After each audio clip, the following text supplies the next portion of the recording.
નમસ્તે મિત્રો, સ્વાગત છે તમારું મારા આજના નવા વિડીયોમાં. મિત્રો, આજે આપણે બનાવીશું કઢી પકોડા. તો એના માટે સૌથી પહેલાં તો આપણે બેસનને ચાળી લેવાનું છે. આપણે ચણાનો લોટ જે ભજીયા બનાવવા માટે જે ફાઇન લોટ લેતા હોઈએ છીએ એ જ લોટ લેવાનો છે અને એને સારી રીતે ચાળી દેવાનો છે. હવે આની અંદર આપણે જે ઇન્ગ્રીડિયન્ટ્સ એડ કરવાના છે એ હું આની અંદર એડ કરું છું. હવે તો સૌ પહેલાં તો આમાં ધાણા અને વરિયાળી એનો આપણે ભૂક્કો કર્યો છે, એને આપણે આની અંદર એડ કરીશું. એની અંદર 8 થી 10 મરી પણ એડ કર્યા છે. એનો અધકચરો ભૂક્કો કરેલો આપણે આની અંદર એડ કરીશું. થોડું આપણે કઢી માટે રહેવા દઈશું. ત્યારબાદ તજ અને બાદિયાનો પાવડર કર્યો છે એને પણ આપણે આમાં થોડો એડ કરીશું અને બીજો આપણે કઢી માટે રહેવા દઈશું. ત્યારબાદ અજમો લીધો છે, એને આપણે હાથથી મસળીને લીધો છે, એને આપણે આમાં એડ કરી દઈશું. અજમો આપણે કઢીમાં વઘારમાં એડ નહીં કરીએ, અજમો આપણે આમાં જ એડ કરી દઈશું. ત્યારબાદ આદુની પેસ્ટ કરીને રેડી રાખી છે, એને આપણે અડધી આમાં એડ કરીશું અને અડધી આપણે કઢીમાં એડ કરીશું. આપણે કઢી અને પકોડા બનાવવા માટેના જે ઇન્ગ્રીડિયન્ટ છે એને આપણે થોડા વધારે જ લેવાના, તો ઘડી આપણે કઢી વઘારતી વખતે નવેસરથી કરવા ના પડે. હવે અહીંયા મરચાંની પેસ્ટ લીધી છે, એને પણ આપણે આમાં અડધી એડ કરીશું અને અડધી આપણે કઢીમાં એડ કરવાના છીએ. મરચાં આપણે તીખા લીધા છે એટલે આપણે 1 ચમચી જેટલા મરચાં એડ કરીશું. ત્યારબાદ સમારેલું લીલું લસણ લીધું છે, એને પણ આપણે આમાં અડધું એડ કરીશું અને અડધું આપણે કઢીમાં એડ કરીશું.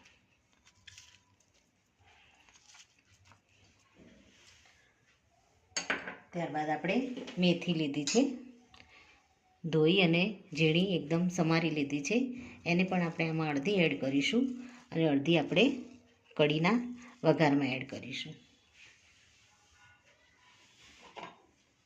ત્યારબાદ મિત્રો આપણે આમાં સોડા એડ કરી દઈશું, ચપટી, જેથી આપણી પકોડી સોફ્ટ બને. અને થોડી આપણે ખાંડ એડ કરી દઈશું જેથી પકોડી પોચી બને. હવે આપણે આમાં ધાણા લઈ લઈશું. ધાણાને પણ આપણે અડધા આમાં એડ કરીશું અને અડધા આપણે પકોડા કઢી માટે રાખીશું. તો મિત્રો, પકોડા માટે બધા જ ઇન્ગ્રીડિયન્ટ આપણે રેડી કરી દીધા છે. હવે આપણે આમાં ટેસ્ટ મુજબ મીઠું એડ કરી દઈશું.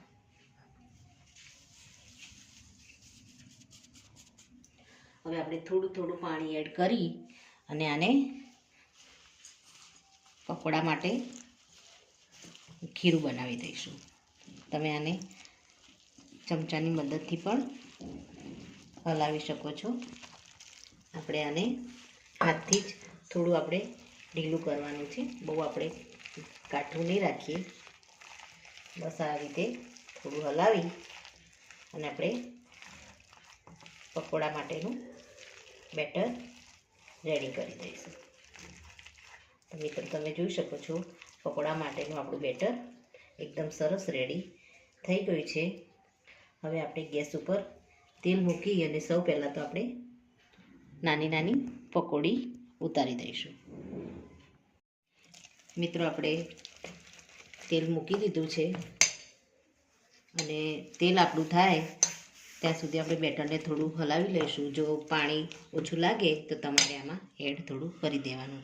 બેટરને આપણે થોડું લચકા પડતું જ રાખવાનું છે, કઠણ નથી કરવાનું. આપણે લાસ્ટમાં થોડું આમાં લીંબુ એડ કરી દઈશું.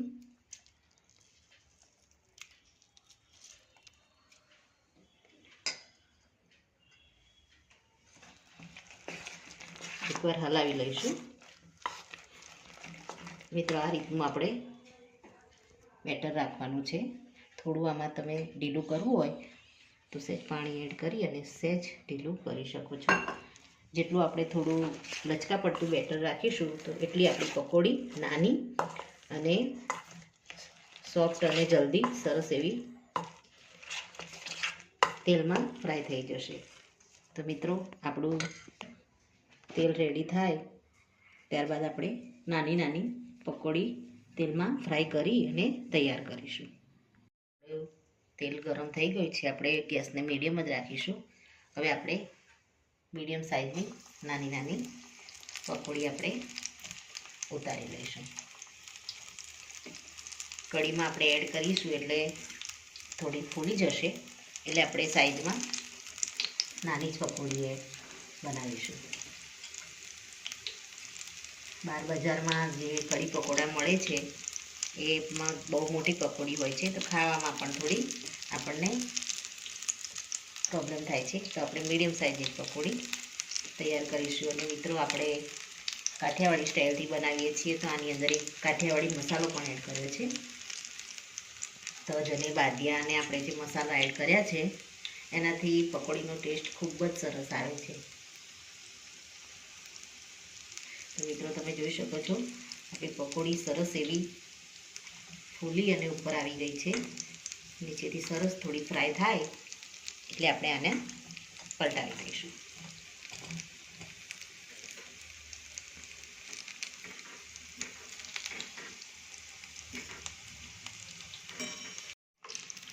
મિત્રો આપણા પકોડા સરસ રીતે ફ્રાય થઈ ગયા છે. આને આપણે અલગ વાસણમાં નીકાળી દઈશું. અને આ જ રીતે આપણે બીજા પકોડાને પણ ફ્રાય કરી દઈશું. મિત્રો આપણી સરસ પોચી એવી પકોડી તૈયાર થઈ ગઈ છે. હવે આપણે કઢી માટે છાશને અને ચણાના લોટને આપણે પલાળી દઈશું. તો મિત્રો આપણે 2 ચમચી જેટલો આપણે લોટ લીધો છે, એમાં લોટને આપણે ચાળીને જ લીધો છે, એટલે આપણે છાશ એડ કરી અને એને ભેગો કરી દઈશું.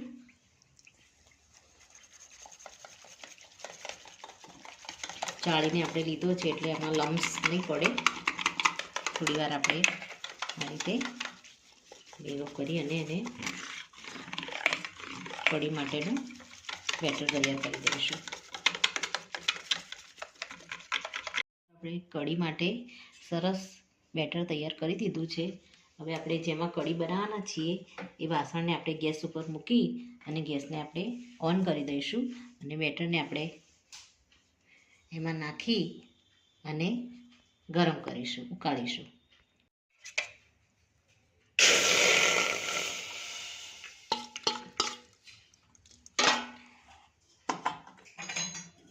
એ જ વાસણમાં આપણે બીજી છાશ પણ એડ કરી દઈશું અને બેટરમાં રેડી દઈશું.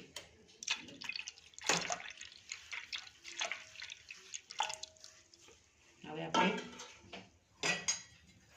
ફૂલ ગેસ કરી અને બેટરને આપણે થોડું થવા દઈશું. થોડું બેટર આપણું ઉભરું આવે અને ચણાનો લોટ એની અંદર સારી રીતે ભળી જાય પછી આપણે આની અંદર પાણી એડ કરીશું.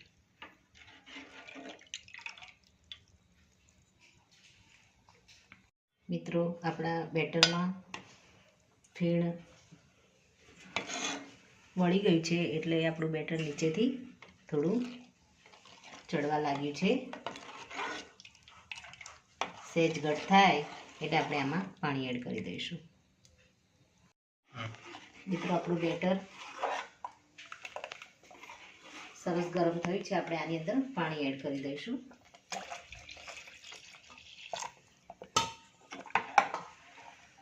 જરૂર મુજબ આપણે પાણી એડ કરીશું. આમાં આપણે છાશને ચણાના લોટ સાથે સારી રીતે ઉકળવા દેવાની છે. લગભગ અડધો કલાક તો આપણે આને ઉકાળીશું.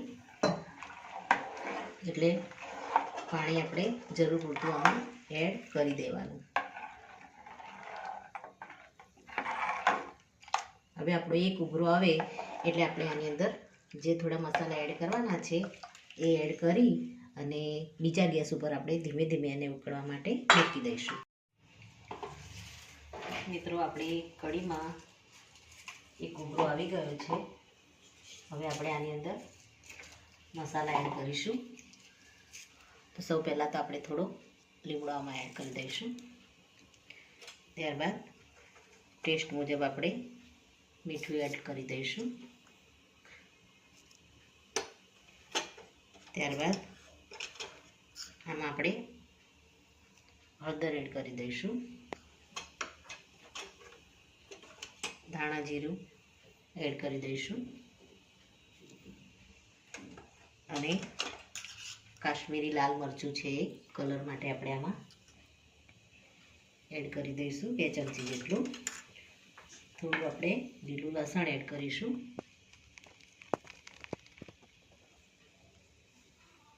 થોડી આપણે આમાં કોથમીર એડ કરી દઈશું.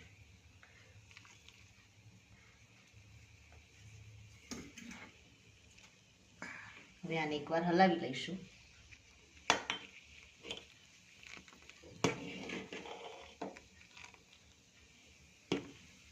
હવે આને બીજા ગેસ ઉપર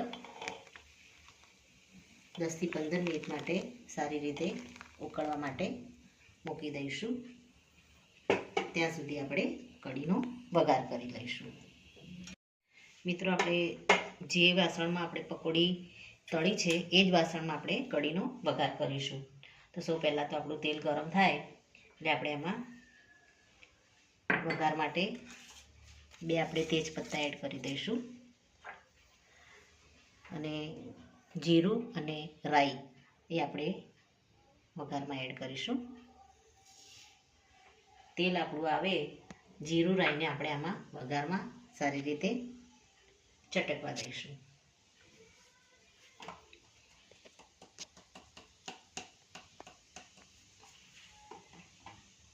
જીરું અને રાઈ આપણું ચટકી જાય ત્યારબાદ આપણે એમાં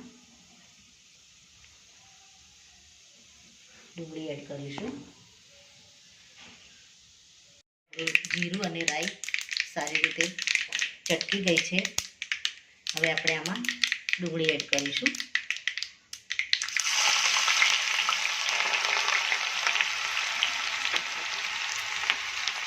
એક મીડિયમ સાઈઝની ડુંગળી આપણે સમારી છે એને આપણે આમાં એડ કરી દઈશું. હવે આપણે થોડી હિંગ એડ કરી દઈશું. મસાલાને આપણે થોડું હલાવી લઈશું.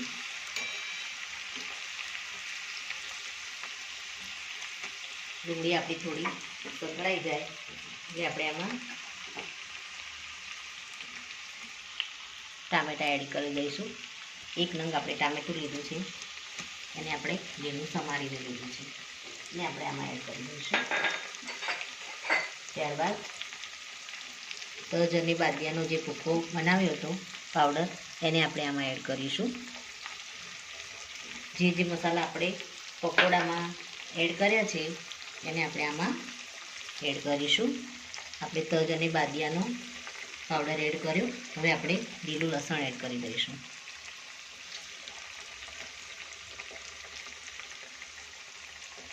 લસણ આપણે પકોડીમાં પણ એડ કર્યું છે, આમાં પણ આપણે એડ કરવાનું છે. હવે આપણે આદુની પેસ્ટ એડ કરી દઈશું.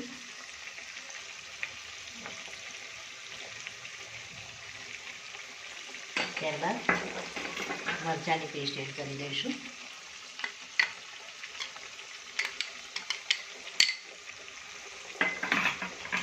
મસાલાને આપણે વચ્ચે વચ્ચે આ રીતે ચલાવીશું.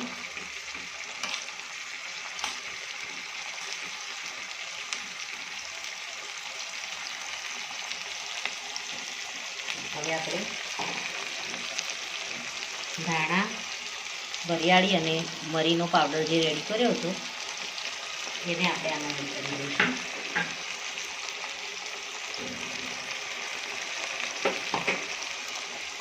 આપણે લીમડાના પાન એડ કરી દઈશું.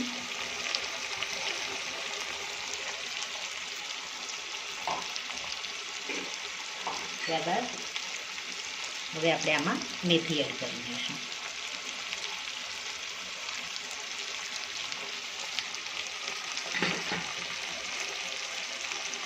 થોડી આપણે કોથમીર એડ કરી દઈશું.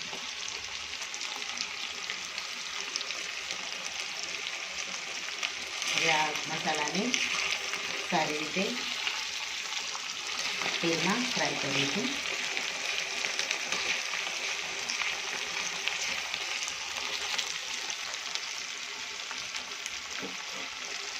થોડું આપણે આમાં મીઠું એડ કરી દઈશું. મસાલાના ભાગનું આપણે કઢીમાં પણ મીઠું એડ કર્યું છે અને પકોડીમાં પણ એડ કર્યું છે.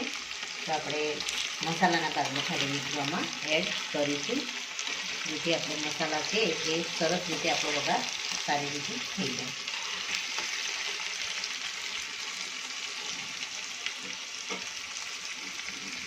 વચ્ચે વચ્ચે આપણે જે કઢીને ઉકળવા માટે મૂકી છે એને આપણે વચ્ચે વચ્ચે હલાવતા રહેવાનું છે અને મસાલાને પણ આ રીતે આપણે ચલાવતો કરીશું. સરસ એવો મસાલો આપણો પાકી જાય ત્યારબાદ આપણે કઢીની અંદર એને એડ કરીશું.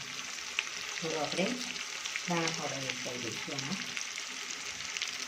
થોડી આપણે આમાં હળદર એડ કરી દઈશું.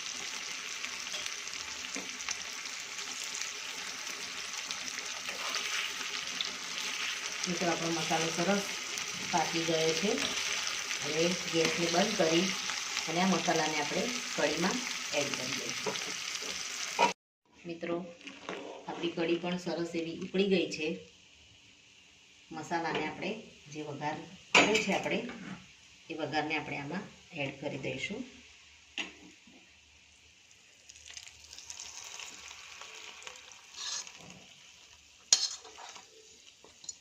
હવે આ વઘાર આપણે કઢીમાં એડ કર્યો છે એટલે કઢીને વઘાર સાથે આપણે 10 મિનિટ સુધી હજુ ઉકાળીશું.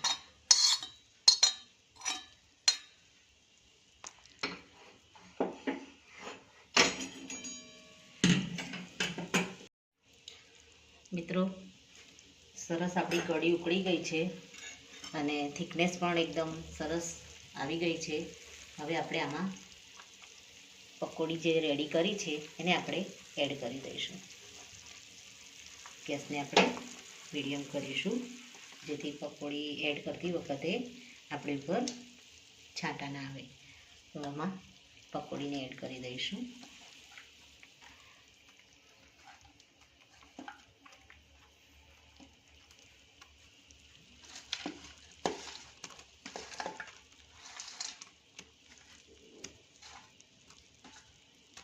આમાંથી થોડા પકોડા તમે એમને પણ ખાવા હોય તો તમે ખાઈ શકો છો. ગેસને આપણે મીડિયમ જ રાખીશું. આ રીતે કઢીમાં આપણે પકોડીને ડીપ કરી દઈશું.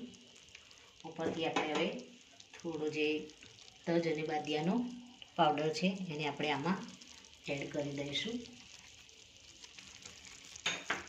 ઉપરથી આપણે થોડી કોથમીર એડ કરી દઈશું